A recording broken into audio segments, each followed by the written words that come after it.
కొన్నిసార్లు చిన్నపిల్లలు వ్యాక్సిన్ ఇచ్చిన తర్వాత అనాఫిలాక్సిస్ రావడానికి ఛాన్సెస్ ఉంటుంది రేర్గా.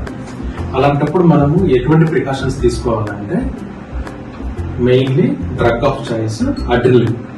అది మనకు 1:1000 డైల్యూషన్ లో అవైలబిలిటీ ఉంటుంది. ఏ విధంగా ఇవ్వచ్చు మనము? IM route, intramuscular route. ఎంత డోస్ ఇవ్వాలి? 0.01 mg పర్ కేజీ, అంటే 0.01 ml పర్ కేజీ చొప్పున ఇవ్వచ్చు. మ్యాక్సిమం ఎంత ఇవ్వచ్చు మనము? 0.5 mg, అంటే 0.5 ml. అలా ఎన్నిసార్లు ఇవ్వచ్చు? మ్యాక్సిమం 3 సార్లు. అట్లా ఎవ్రీ 5 minutes కి మనం మ్యాక్సిమం 3 డోసెస్ ఇవ్వచ్చు. ఎక్కడ ఇస్తాము? Anterolateral part of the thigh.